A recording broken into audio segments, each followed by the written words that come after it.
Welcome to the Jeff Knows Inc. Entrepreneurial Show with your host, Jeff Lopes. We're live on the Jeff Knows Inc. podcast. I'm your host, Jeff Lopes. Big smile across the screen here. Our guest today is Rehan Jalali. What is up, brother? I'm doing fantastic here, Los Angeles. Sunny in the middle of winter. Can't complain.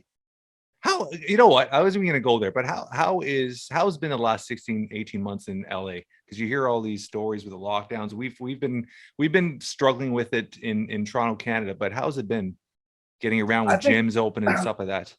Yeah, it's been pretty strict. I mean, LA is one of the strictest cities probably in the world, maybe. Now it's under severe lockdown.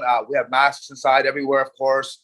And we've got a lot of caution. LA cases are there. So it's been tight in LA. It's been quite tight. We haven't, gyms were closed here as well. Now they're open. But we're getting through it, man. It's all mindset. We adapt, we adjust. We're chameleons. We keep going forward. I love it. I mean, that's the only way to keep a positive mindset and adjust and adapt as much as you possibly can. Let's get the audience to know, even before we start off, what you're currently doing. For a little background, Rehan is the trainer for tons of celebrities. We'll get into some names after. But how did that all start? Where did your love for fitness? And I saw you were into the bodybuilding and all that in the past. Where did your love for fitness? What age and how did it all start? Well, it started off in a galaxy far, far away, a long time ago. How old are you right now? I'm almost 50, actually, 48. Yeah, so I'm 44. I'm turning 45 soon. So we're you're a young kid, young buck. Yeah, as we say. Yeah, I wish. So where did it all start off?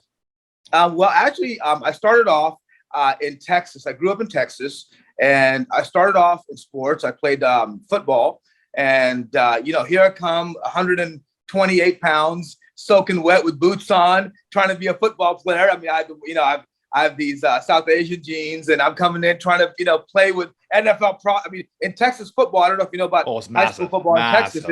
It's Friday Night Lights. It's it's literally there's 3 people on my football team who made the NFL. That level of talent I'm playing against, like monsters. And I'm coming in just, hey, I'm fast. I could, get killed every day, getting beat up. I probably had maybe 1,000 concussions before concussion protocols. You know what I mean? I was like, man, like the coach back then would say, hey, you got hit hard, get up and go again. There was no protocol or, No.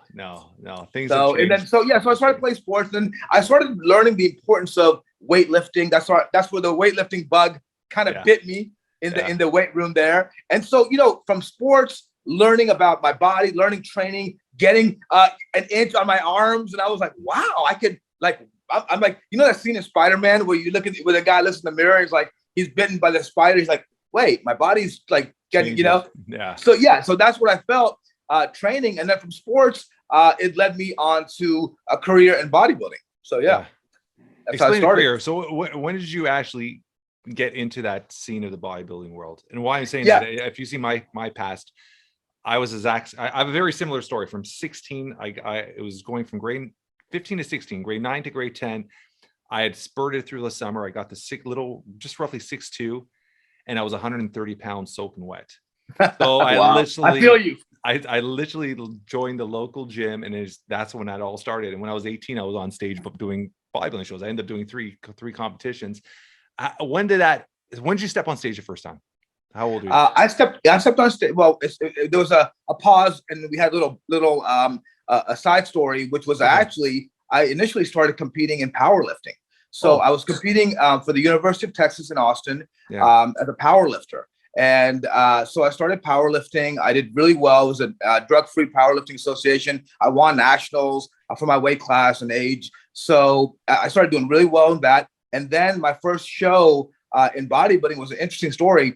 I was competing powerlifting. I was pretty ripped up. I wasn't a huge powerlifter. I was in the 148 pound class and then 165 as well. So light. Yeah. And then a buddy of mine who was actually doing covers of romance novels back then. He was a really good looking guy from New York, buff guy. He was in college, and so he was on these covers of these romance novels. He's a model.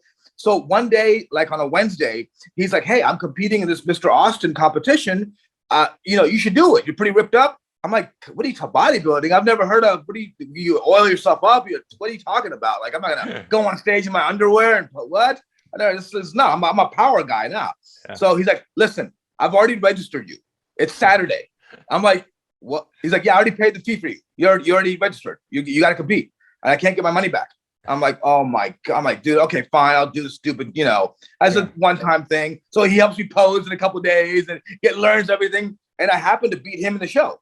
So it was crazy. And then that's when the bug bit me. And then the following year, I won the state of Texas. I went to the USA championships. I competed with Ronnie Coleman actually back then. He was doing nationals.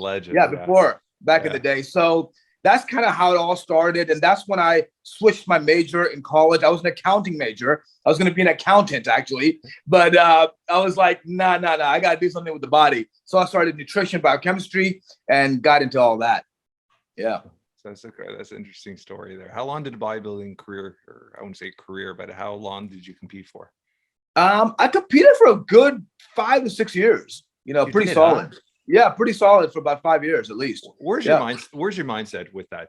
Because it's such a, and you might protect it because obviously you probably have a lot of friends still in that field, but it's what I found was it's a very hard industry, hard on your body, hard on your mind, for certain reasons. I mean, on your body because all the shit people are taking, and I went through. I'm very open with it, and the mind because you're never, which is the positive thing, I guess, is that whole entrepreneurial mindset. You're never happy with what your outcome is. You always want more and more and more, but it could also get very depressing too. And that's something a lot, especially nowadays, mental health is more in the upfront, but back then no one would talk about it.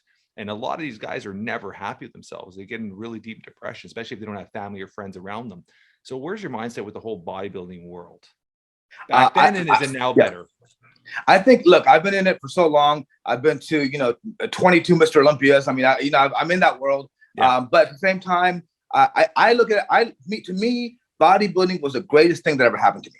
And the reason I say that is because it catapulted everything I'm doing now. Everything I've done, now at this stage, have written books, have produced movies, have done so much in this field. It all stemmed from bodybuilding because, yes, there's a lot of negatives in bodybuilding. It's a very lonely sport, right? But that lonely sport philosophy really taught me a lot. Taught me to rely on myself, taught me to have perseverance, overcome obstacles. And the most important thing, as you know, as you've done it, is discipline, is immense discipline, because diet is so critical and food is everywhere. So having that mentality, that mindset of, look, I can smash through everything. And now as an entrepreneur for 20 years plus, having that mindset and going through those challenges, going over injuries, going through pain, when everybody's partying, I'm at the gym training, so going through all those things, I took bodybuilding as a catapult to my career. I mean, I will say, if it wasn't for bodybuilding, I wouldn't even be here, because I wouldn't have that mindset, that killer mentality, that competition spirit. And in the 90s, bodybuilding was different than it is now.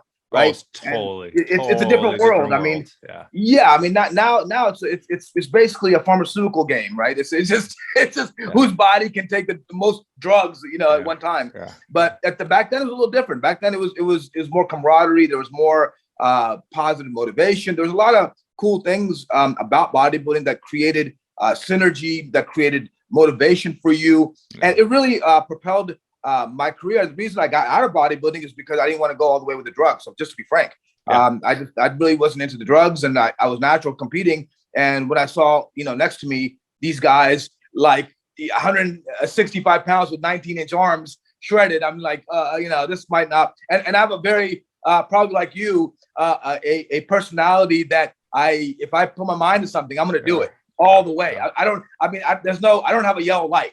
No, I only have one speed like Charlie Sheen. Go. You know what I mean? I can't be a little pregnant. I mean, it's got to be all the way. So I think that's something. Yeah, exactly. I got that tiger blood in me. Wild thing. Wild thing. And so, but that's what it is. So I knew that if I got into the drugs, I would have tried to become a pro. I mean, I would have taken everything for sure. I mean, I would have gone all the way. No doubt about it. But that's what's cool about bodybuilding. That's what that bodybuilding mentality taught me. It taught me, listen, you can't be just good. you got to be great. You got to be great, because if you're just good, you're not going to place, you're not going to win. You're going to waste all that diet, every day training, right? So to me, it was like, you're essentially a pro. You're essentially a pro athlete, and I always say this. I mean, pro athletes, the top tier pro athletes, you could put them next to any top tier entrepreneur, and they have the same mindset, the same drive, the same hustle. I mean, the whole thing with Kobe Bryant. I mean, the thing that made him great was the thing that ended up killing him. That helicopter, he would get to the arena an hour and a half before everybody and shoot an extra 1,000 buckets, even at his peak. So it's that mindset, that drive, which I pure understand. So how did that translate into training, and when did you start, I guess, getting into training celebrities and getting in that world? Because you've obviously worked with a lot of A-list celebrities. How did that all come about? And who was the first person? Who was the first celebrity that you really like? Oh shit, I'm training this person. That's pretty awesome. Man, you're like the best interviewer ever, man. You set me up with these great questions. This make my job easier. My God, that's such a great question. I get that asked a lot through my interviews. But so I basically, when I started competing in bodybuilding, I was studying nutrition and biochemistry in college. Yeah. I got a job offer at EAS. EAS was a sports nutrition company. That's where I met Clark and others. And so I just got the opportunity of a lifetime, because EAS was very small when I started. And when I left, it was a $225 million company. So yeah, that company exploded in the 90s. I literally was there when there was like 10 employees. When I left, there was 240 employees. So, I mean, I was in that growth. I helped with that growth. I was a big part of the product development team, everything that Bill Phillips at that time needed. And so from there, I got to work with the Denver Broncos when they won the Super Bowl 2 years in a row. I was at training camp. I was doing all kinds of things. I got to really experience things I would have never experienced. And again, I have the mentality of burning the boat mentality as an entrepreneur, which is basically, look, I have only one option to succeed. So literally, the funny story about EAS is I sent my resume in on the fax machine. The old school fax machine is a joke. I just saw the little fax number on Muscle Media magazine that they had, and I sent my resume in college as a joke. And next thing I know, they gave me a call. They hired me. They flew me to Denver, and I'm working at EAS. So that's been kind of my philosophy. So learning all that in EAS, becoming good at what I do. I always say perfect your craft. If you're great at something, people will always notice, right? Yeah. So I just started perfecting my craft. I started writing for all the magazines, and so my name started getting out there. And after EAS, I worked for a company called Rexall Sundown in Florida. They bought Metrex. So I was brought in to help buy Metrex. So I was part of that deal. I was there for a year developing products. And again, I had another burn the boat offer in California through a company called Body Logics. And I had a little kid, 6 weeks old, wow. 6 weeks old child, freshly, my wife at the time was telling me, like, what are you, crazy? You're going to move to California? We have a great life in Florida. We're in Boca Raton. I said, no, this opportunity was too great. I was a founder of this company. I could be basically a top tier executive. Flew, literally packed all my stuff, flew to California, and never looked back. And so when I got to California, going back to your question about the celebrities, again, I started perfecting my craft, building this company, we sold the company to another company, and I kind of got that experience. And then building my name up. Now at this point, I'm in all the magazines. I'm in Muscle and Fitness. I'm in Iron Man. I was on the cover, all these things. So people started kind of noticing. So one day I'm sitting at home. This is a true story. Yeah. And the phone rings. You remember those Nextel phones, the flip phones? So I had the chirp. Yeah. So the phone starts chirping, and I'm like, oh, okay, who's? I answer the phone. Hey, Rehan, this is Sly Stallone calling. And I was like, Stallone? You mean Rocky? He's like, yeah, it's Sly Stallone. I got your number through a guy we mutually know, and I'm starting this company, and I need, I learned about you, and you're the guy, and I need you to come on. And he's going on and on, right? And I'm just pausing, like, this is a joke. This is. I'm like, who is this? Adam, Brad? Who is this? Omar? Who's calling me? Like, what? And then I was like, okay, Mr. Stallone, whatever. I just hung up on him. So I hung up on Sly Stallone, right? And then he calls me right back. Hey, Ray, I think we got disconnected. I'm like, nah, we didn't get disconnected. I hung up. He's like, oh no, this is Sly.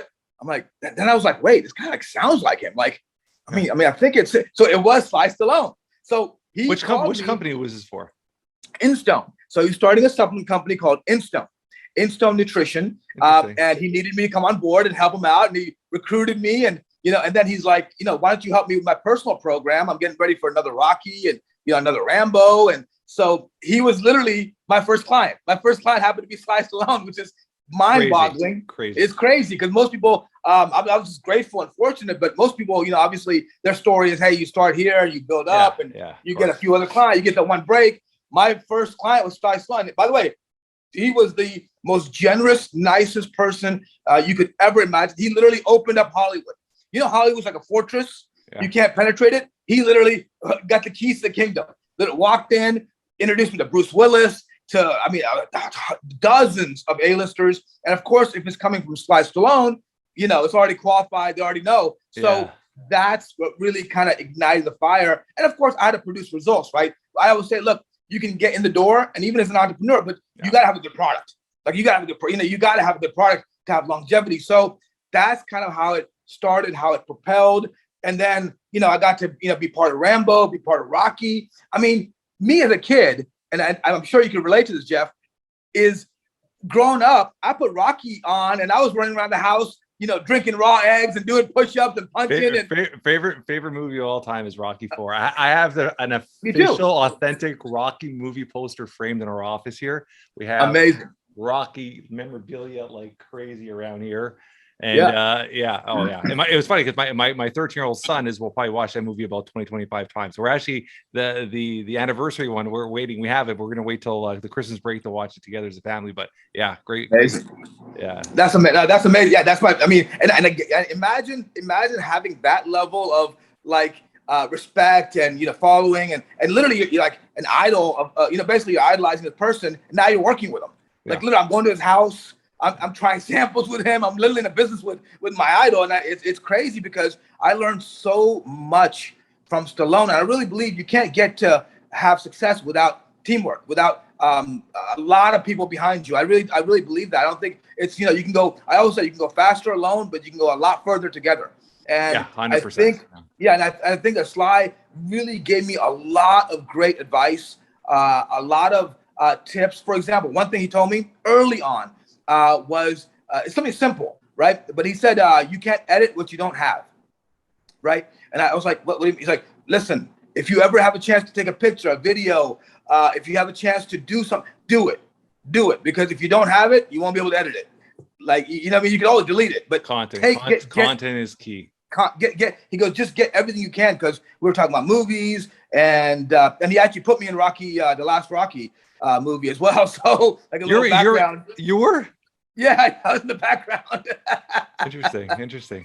Yeah. So I mean, he's been so cool, and he gave me amazing signed memorabilia, and he gave me all the stuff, and he just was really helped me out a lot. And I think he was one of the keys to getting me really at a high level in Hollywood.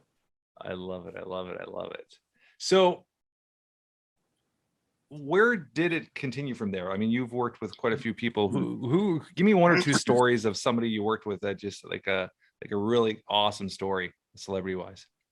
Oh man, if I told you, I'd have to kill you. I mean, it's I've got the gag order. No, I'm kidding. It's interesting because people ask me that a lot. Like, hey, you must, and literally I've seen it all. I mean, there's stories for days and days and days. Yeah. There's been surreal nights, surreal days. Working with, because not only do I work with a lot of high level celebrities, but I also got to work with a lot of high level business people as well. At one point, 3 of the top 10 richest people in the world were my clients. Like literally that, I was working with those kind of people as well. So I got that kind of rounded experience of business and celebrity. My favorite client, I always say, is Sly, and of course, Ben Affleck. I think I've been with Ben 16 years now. So, I think that's another thing that's important to understand is that there's a lot of people out there who can claim to be like celebrity trainers or celebrity fitness people or whatever. But I look at longevity, and I think, you look at people who, my clients generally stay around for 5 to 10 to 15 years because I just want to provide value. And I think that's been my whole goal, my whole life is to help people be better. Like my goal was never, hey, I'm gonna make a lot of money being a nutritionist. Like I was never like, it's not one of those fields, right? So my goal was like, listen, if I can provide massive value to people, if I can provide more than I get, more, if I can give more than I get, then I can be successful. So even with celebrities or whoever, I try to provide them with massive value, information they can't get anywhere else in the world, really. And again, it's perfecting your craft. And so working with Ben, transforming his body and helping him over the years allowed me to work on Batman. So now I'm working on iconic franchises, right? So it's something when you're growing up as a kid, I'm a comic book kid, you know, I love the superheroes. So not only Sly, but then I got to work with Hugh Jackman for Wolverine, for example, right? Then now, and then with Ben for so long, he calls me up and he says, hey, I got a new gig. So I said, oh, awesome. Must be, you know, because we did The Town together. We did Argo. We did a bunch of movies. And I'm like, oh, cool. Must be another cool story that he's writing or something. Yeah. He's like, yeah, this one's a little different. I'm going to have to deliver big on this one. I said, oh, okay. Maybe it's a boxing movie or something. Or I don't know, you know, some physical. Oh, okay. So he goes, don't tell anybody. I said, okay, of course. But I'm going to be the Dark Knight. I said, Dark Knight? What? Like, I'm like, wait. He's like, and he literally on the phone is like, and you know how the movie says it? So literally on the phone, he's like, I'm Batman. Like with that voice. You know? And I'm like, wait, you're going to be oh my God. And he's like, yeah, you know, and I want to be the biggest, leanest Batman that ever was. No pressure, but you know, we gotta get to work. So that was one of the highlights of working with not only one of the awesomest people ever, Ben, who's been really one of the most genuine guys. And a lot of people always tell me, oh man, these celebrities, they must be hard to work with. And I've never found that, to be honest with you, except maybe a couple cases, but mostly I found them to be really cool, really relatable. And I realized that once you have that level of success and fame, you don't have those insecurities, or you just, look, you're already a legend, right? When you're a legend, you don't need to prove yourself or be hardcore. So I found them to be very cool. So working on Batman really was one of the highlights. As you say, a great story. So one of the stories I'll tell you, I was on the set of Batman versus Superman. So Ben is in this literally 90-pound armored Batman suit. They were filming in Detroit, and Zack Snyder's there and Henry Cavill's there. And during the breaks of the filming, Ben was so hardcore into training and fitness, he would start doing push-ups with that weighted suit on. And I'm like, Ben, he's like, no, I got to get, he was so into it. And again, that's mindset, right? When you all in on something, right? You go all in, it's all in. And he was doing that during the filming. So he's like literally one of the hardest working people I've ever met in my life. So this is something, imagine having a guy doing push-ups in a 90-pound Batman suit. So I'm like, is Batman doing push-ups? What? Okay. Surreal life. I love it. Give me a better understanding of what you actually do. So, I from 19 to 24, my background's fitness as well. I went to college for fitness. From 19 to 24, I ran a consulting fitness business. I've had a few gyms. I've been in that industry for a while. My main company now is Kimura Wear for 16 years. We manufacture and sell boxing and martial art equipment. So, give me an understanding, because I have I guess maybe a little better knowledge than most people with the whole fitness and the body. Give me an understanding of how you break down, because you're obviously individualizing each program so specifically to them. Is it through blood work? Is it through how do you start breaking down when you're going to start working with somebody? What's the first steps? That's a great question. I think what makes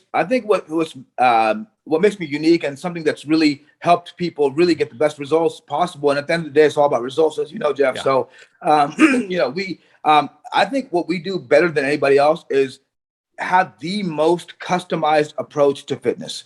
Now, what does that mean? That means blood work that's regular, but not just generic blood work. See, even each of those customizable things are also very specific. So, for example, people will say, oh, blood work. Okay. But there's a couple things about blood work. One is testing the right parameters, testing the right kind of markers, right? You need to understand those markers. And then number two is, how do you read the blood, right? Most people can't read blood. They read it, they look at the reference range and say, oh, you're out of range. But that's not a correct way of reading blood work, because someone who's training, someone who has your background or my background, or someone who maybe has a lot of other issues, that blood work, you have to get a different reference range. So I actually teach a course on how to read blood work to doctors and for fitness people. Because if you're a fitness person and you're in the range for something, actually you're probably very low. Because if you're training, it should be much higher, right? So this is the kind of things. So that's so number one, interpretation of results. So blood work, interpretation of results.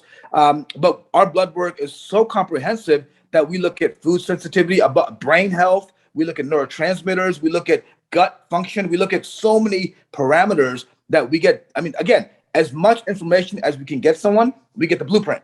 Once you know the blueprint, and a lot of it's through blood work, or what other tests? That's the first thing, blood work. The second thing is we do genetic testing. So genetics is 50% of it is genetics. Yeah. And so we do advanced genetic testing. I have a genetics company now called MyGenX. Yeah, I saw that. MyGenX, what we do is we have advanced genetic testing. So again, we get information about your body. So you work with your body, not against it. You go with the wind, not against it. And so getting that DNA information gives you another leg up. Now we know how your body acts. So for example, you, Jeff, I can send you a kit if you like. I'd be happy for you to try it. Yeah. But when you take the test, you might find out that you're all fast twitch muscle. Like you're genetically predisposed to power, speed, and strength. So you shouldn't be doing too much cardio. You should be doing explosive weight training a lot more, right? Or whether you should train in the morning or night. I mean, these are the kind of things that are really critical. And people who've implemented these things have transformed their body in as little time as a month. So we have information. And then on top of that, so we got blood, we got genetics, and then we also look at preferences. We look at your history. We look at how you, what created success for you in the past, what didn't create success, what foods you like. I'm not going to make you eat broccoli if you hate broccoli. I mean, it's just, there's no way around it. You know, people will follow what they like. And so we create a program now, taking all that information, digesting it, so to speak, and then turning out a program that's not only just diet training, but also customized supplements. So I have a lab where I go in, actually, as a biochemist, I can go in, I create supplements that are directly related to their blood and genetics. So you customize them, huh? Absolutely. That detail. So now you've got something, instead of off the shelf, you got a nutrient that is with your body only. So even above and beyond. So I do that for my high-end clients. And then on top of that, we have sleep protocols, we have recovery protocols, we have that, remodeling the gut protocols. And so we put all that together because, again, Jeff, as you know, short term, anybody can achieve. I could go on keto for a month and lose, 10, but we like to do it long term, short and long term, right? Yeah. For example, when Ben got ready for Batman, it took 18 months. It took a year and a half. I mean, people don't realize that. People think, and then Hugh Jackman was 3 months. So it just depends. Yeah. But I think that I believe in a long-term sustainable philosophy. I don't believe in, hey, I dropped 30 and then I gained 20 back. That's not really what we're about. We're about, listen, get your goal, maintain the goal. And then what you said earlier, constant improvement every day. Just keep getting better and better. We're never satisfied. We just got to keep getting better. Where's your mindset with testosterone therapy as guys get older and testosterone starts dropping, which is something that's so prevalent right now? I mean, it's something that it's so used, and it's now even a lot of more doctors are prescribing, and it was a very gray zone at one point, but now it's like it's turning into more of a positive thing because the mental health, the mental stuff, especially I've interviewed a handful of high level like Marines and Navy SEALs that have come back, and the stress and the anxiety and everything they've been through, the traumatic, their testosterone levels are so low, and then all of a sudden they're back on TRT, and all of a sudden their lives have changed mentally, physically. What's your mindset with that? Because it's something that I've been dipping into interest wise quite a bit lately. My feeling on that is that the world would be a much weaker place without testosterone. You wouldn't see some of the biggest movie stars. You wouldn't see people without. I mean, you wouldn't have Arnold Schwarzenegger without testosterone. Frankly, there would be no Lou Ferrigno. There'd be, I mean, that's just a fact. There's nothing. It's not taboo anymore. People know. But I think that I believe, and I studied. I know it very well. I've studied it. I have a chapter in my book about it. So I think here's what I will say. I said, listen, if you use it and you are smart about it, and you're older and you have low testosterone levels, absolutely, it's a great way to correct testosterone levels. It's as long as you monitor your blood, you look at kidney and liver function, and if you monitor it correctly, and you're not taking astronomical Olympia level dosages, you know what I mean? If you do it for health, for performance, testosterone can certainly help you. And again, there's a lot of health benefits of testosterone by far for brain function, for efficiency, energy. All those things are testosterone related. As you know, you get older, you start getting over 40 or 45, testosterone dips like crazy. So I absolutely believe that testosterone therapy can help you. Again, you got to understand the downsides of it and just be able to accept them, which is, for example, you may not be able to get off of it, or you have to continue cycling it for a while. And when you get off of it, you may see lower energy or suppression of your natural production. So as long as you understand all the kind of not risk, but some of the issues with it, then I think you could do it in a very smart way. And if you do it under doctor's supervision, I think it can be great for you. I personally don't have any issue with that at all. And what about growth hormone? And why I'm getting to that, I was just listening to a podcast the other day, and Joe Rogan was saying that he's on, I think he said it 1 cc or whatever it is, or one dose of it a week now, and he's been on it for a long time. And you're seeing a lot of the same thing. I mean, maybe because it's more in the celebrities and athletes talking about a lot more that are not in the competitive world. Where's your mindset with that? Because that's something that's very risky as well, right? You know, I do think growth hormone is a little different. I mean, I think a combination is always best. And also there's a lot of peptides now that are a little safer, and those are being prescribed as well. Things like ipamorelin, hexarelin, and all these kind of things are out there now, and the doctors are prescribing it, and that seems to be a little safer for releasing growth hormone because they're growth hormone releasing peptides. So I think that if you take straight GH, look, it can increase. The problem with growth hormone is everything grows. Right. Your gut lining. That's why you see a lot of bodybuilders with the extended gut. Everything grows. Your heart grows also. It's a muscle, right? So you heard a lot of deaths in the 90s and early 2000s of pro bodybuilders because of that. The heart. I mean, in the last year, there's been dozens of deaths in pro bodybuilders. We know it's just in the last year.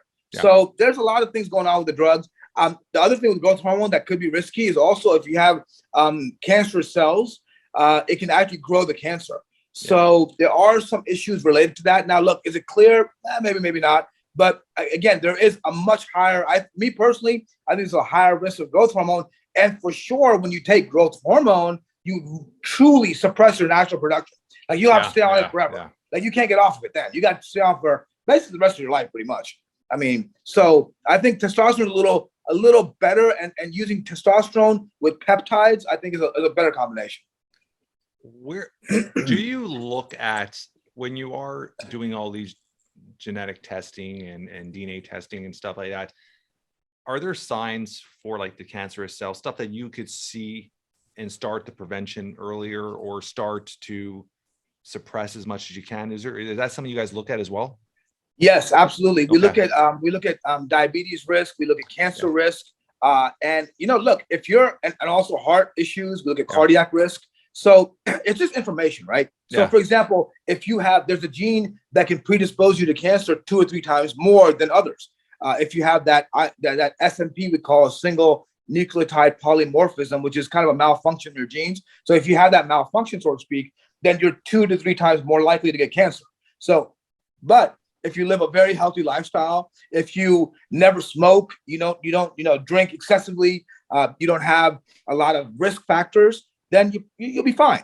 But again, if you don't do those things and you do increase some of those risk factors, you can be exponentially more risk for cancer. So I think that's important to get the information, to understand that information.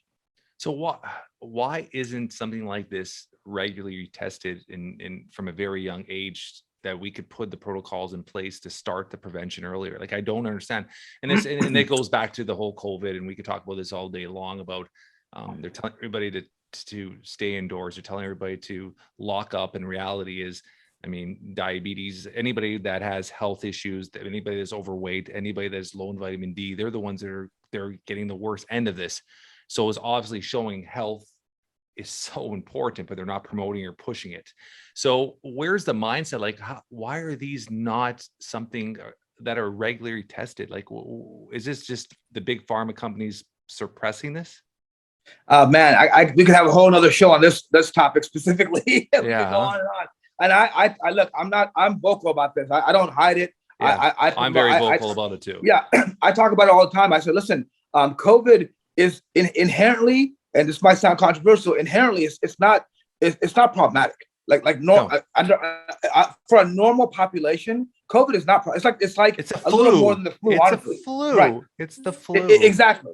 Exactly. And so what COVID did, though, it exposed the inflammatory bodies that we have. That's what it did. So if our population was healthy, COVID would be nothing like, it'd be a cold. It'd be a flu. It'd be nothing. We didn't even think about it. But because our population is obese, 70% obesity or overweight and obesity now, we've got over 42% of the population in the U.S. is obese. We have 300,000 deaths a year related directly to obesity regularly, way more than COVID over time. Yeah. And people aren't even talking about it. And they're worried about this disorder that really literally exposed because COVID is an inflammatory disease, right? It helps. It really causes a cytokine storm, but all those things are related to inflammation, which is from obesity, which literally is directly related to having abdominal fat. There's toxic fat in your body that releases cytokines that makes you inflamed. So when you get COVID, you can't fight it because your body's already inflamed. All COVID did was expose the inflammatory nature of our bodies. I love that. No one's ever explained it to me that way, and it makes, like, I've understood it, but it's a great explanation of it. I love that. Yeah, COVID just exposed us. And so my thing has been, and this is what I've always criticized the government, whoever's behind it, Illuminati or whatever. My thing's always been is, listen, look, of course we got to be safe. We got to do all that. But guess what? We got to promote health. This is the time right now. If you literally drop 20 pounds, COVID wouldn't even affect you. Yeah. Like that at that level. And we know that most of the severe cases of COVID have all been in people who are obese or have pre-existing conditions. Yeah. That's what the severe cases are. There's nobody generally who's healthy who's had severe effects. No. It just doesn't happen. No. So I think that we just have to be better educated. And I think we just got to, like you're doing with your great podcast, all the work you're doing is putting the message out, like, guys, get healthier, get fitter, because then you won't have a problem. But to say that this COVID is the greatest, most harmful thing ever at a 99.79% survivability rate. Yeah. And again, I don't want to get into that too much, but I think that taking care of your health should be paramount. I think that's the number one thing. And we know vitamin D3, for example, zinc. Why aren't people talking about vitamin D3 deficiency being harmful in COVID? Yeah. You take vitamin D3, and if you have high vitamin D3 status, generally you're not gonna have a problem with COVID. No, it's just deficiency causes. I've been taking 4,000 IUs for how many years now? It's just my kids, my 13, my 15, my whole family. This every morning. Absolutely. Vitamin D, they're megas, they're vitamin Ds, and they're probiotics from a very young age, and now vitamin C too. But suddenly from very young age, that's every morning, just routine. They know they have to take their vitamins. Yeah, and zinc. I mean, zinc is a big one. Zinc actually has been shown to really help with COVID. Totally. And zinc is one of the most important nutrients. And if you got to the right form of zinc citrate or zinc chelated zinc, but if you take that, I mean, to me, if you take zinc, vitamin D3, vitamin C, turmeric, and probiotics, you will never have a problem. I mean, you like I haven't been sick in years. I don't have that issue, thank God. It's because you take care of your health. That's all. Turmeric's a good one. Yes, but the thing about turmeric is most turmeric is only one. Turmeric is a very low bioavailability. So you can only, for example, if you just took turmeric powder, you'll absorb maybe 1% or 2% of it. So that's why people say to put it with the black pepper and. Well, it's even more than that. I mean, there's only two forms of turmeric I found to be absorbed, and one is called C3, and the other one's called curcumin. So those are the two patented versions, the research-based versions that are very high absorbability, and that makes all the difference in the world. Yeah. Interesting. I mean, we haven't done it actually for about a month, but we were doing pretty steadily just turmeric ginger shots. The juicer, just Great. Some black Great. pepper, shoot it down, let it burn there for a sec, and you're good to go. Let it opens up your sinuses pretty quickly, and you're good to go. Kill those harmful cells. Yeah. Oh yeah, even in the past, you start feeling a little under the weather years ago. You just take a shot of ginger. You get ginger. You get the garlic squeezer. You squeeze in like 5-10 drops. You just chuck it down, and you're good to go that night, man. You're good. Hey, to go. Garlic is great for colds and for vampires. So we keep. I love it. I love it. 2 in 1. How many children do you have? 3.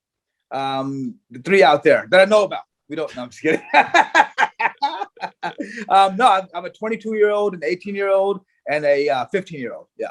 So it's a 22, 20. What is fatherhood? They're old. What is fatherhood? They're old. They're old. Yeah, my son was a champion powerlifter as well. So he did very well. He set the state record right now for squats and dead in California. So yeah, he's doing well. What does fatherhood mean to you? That's a deep question. Well, being a father, I think being a father in this day and age is different than being a father 20 years ago, honestly.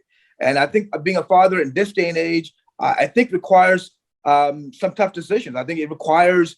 I know everybody talks about toxic masculinity. I think masculinity is positive in a lot of ways. I think kids need to see a strong leader, someone who says what they, who does what they say, who's there for them, who gives them encouragement, who, for me, being a father means elevating your children, giving them the tools they need to be very, very successful, but not just successful in the way people look at it financially. I'm talking about being good humans, having that mind, body, soul, as I always say, and then giving them, putting them in a position to win. And what I mean by that is giving them empathy, having them understand empathy, giving them knowledge, giving them a way of looking at the world correctly, and giving them strength inside. Because in this world with social media, and again, it's funny because when we were growing up, Jeff, we were about the same age. I didn't have social media. I didn't have, if people bullied you, they'd be like, yeah, whatever. It wasn't a big deal. It was like, okay, I'm gonna fight every day, whatever. It was no big deal. But in this day and age, you have so much mental health issues with these kids getting bombarded. Their whole life is documented, getting bombarded with all this online things. Their actually brains get rewired. So I always say, raise children in the time you're living in, not the time you grew up in, right? So we got to understand the time we're in, and then using those tools for positive, for good, right? So like I tell my kids, hey, be on social media. Some parents say, hey, don't be on social media. I tell my kids, look, be on social media, but do it for good. Raise money, do charity work. Like I get them to raise money and do these little things. I said, look, do good, use it for good. Give people knowledge, motivation, inspiration. Look, if you want to find negativity, it's everywhere. Oh, that's easy 100%, to find. I mean, it's everywhere. You just open your phone, you find that. That's not novel, right? No. But to do something to uplift, it's always much harder to build than destroy. Easy to destroy, easy to break down, hard to build. So I said, look, build something. Whether it's your character, whether it's a business, whether it's whatever goals you have, build it. And I think that's the lesson I give to my kids is be great and be strong inside and be a good person. That's kind of what it is. I mean, is that what you found as well, being a father? Yeah, it's just you're trying to be they're almost their anchor, their support.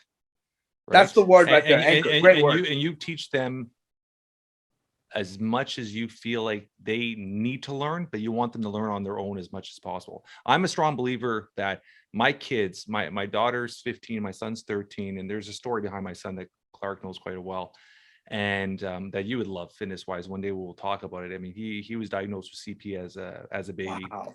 And we went from possible wheelchair to AFO braces to by his 12th birthday out of braces, running his first marathon. I did it all through fitness. Wow. I did it all through fitness. And amazing. I've documented it all. And I love it. And but my kids, 13 and 15, they cook, they clean, they're so responsible. We get home, my 15-year-old daughter has dinner ready, and we've taught them to be independent from a very young age. From very young age, they both had their own phone. Very young age, they only had their own key. They're coming back and forth, walking to school. Like, we've taught them independence in the right way, and I think that's so crucial. And I introduced fitness because my son needed it, but both my children from a very young age to the point where we get home. My kids don't play video games. We get home and my kids are fighting over who can use the treadmill. And they're love it. Me too. Yeah. Fitness fanatics. So having that is so precious, right? So you just teach them and you let them learn on their own too, which is good, right? You let them learn on their own as much as possible. I have one more question for you. If something were to happen today, in a few words, how would you want it to be remembered, described by your loved ones? That's a heavy, deep question. My God, we're going deep. That's a real interview. That's a great question. I think about that a lot. At this stage of my life, I've done a lot of things. I'm grateful for everything I've done, and I do think about legacy.